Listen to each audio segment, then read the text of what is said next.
Ça vient d'une voiture. Il fait 1440 cm3.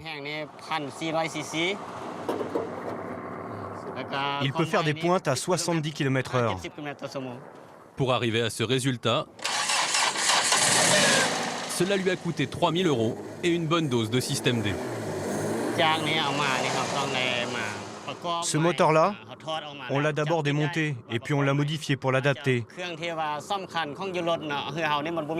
Tout ce qui servait pour la voiture, on s'en est débarrassé.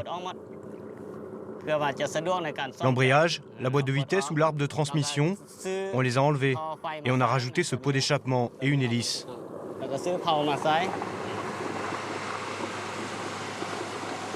La corporation des speedboats est très bien organisée. Elle fixe les tarifs et impose un système de roulement entre les pilotes. Il faut dire que les clients ne se bousculent pas, les tickets sont chers, entre 14 et 30 €. L'équivalent de plusieurs semaines de salaire pour un paysan. Alors en attendant, Elle est à qui celle-là? les pilotes s'adonnent au sport national, un jeu qui rappelle curieusement le sud de la France. Si c'est pas pour cette fois, ça sera pour la prochaine. Oh là, t'as touché une de leurs boules. Oh là, raté.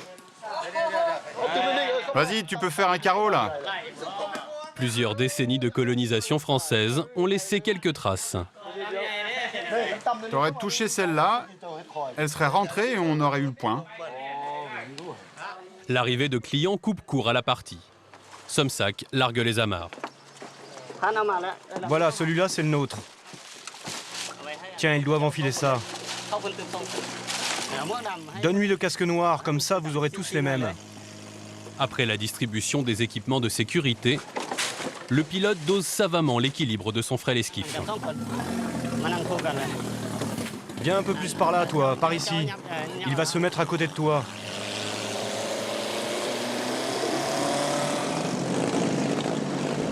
Sa destination du jour, Pakbeng, un village 150 km plus à l'ouest. Le pilote doit être capable d'y arriver en moins de 3 heures. Avec un bateau classique, ce voyage prend la journée entière. J'adore conduire très vite. Somsac file à 70 km/h. C'est très amusant. En speedboat, chaque minute compte.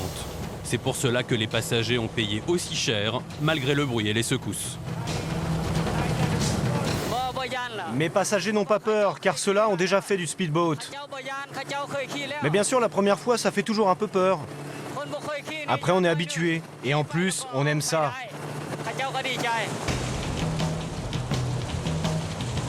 Il faut surtout remettre son sort entre les mains du pilote. Les speedboats ne sont pas réputés pour leur réactivité. Pour freiner, il faut que l'hélice s'arrête de tourner. C'est pas comme une voiture qui va s'arrêter d'un seul coup. Nous, ça prend un peu plus de temps. Et si on n'anticipe pas, on peut facilement se prendre un rocher.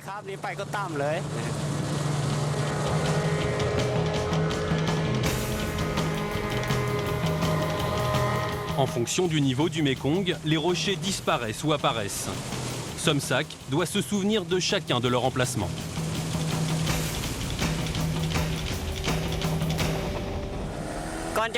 Je suis né dans une famille de pilotes de speedboat. Toute ma famille travaille là-dedans. Quand j'étais petit, j'avais l'habitude d'accompagner mon père.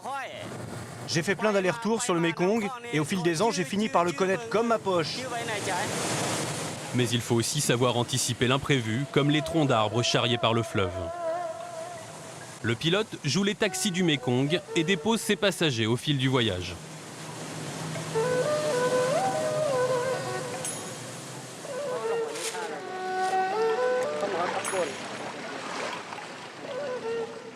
Merci beaucoup.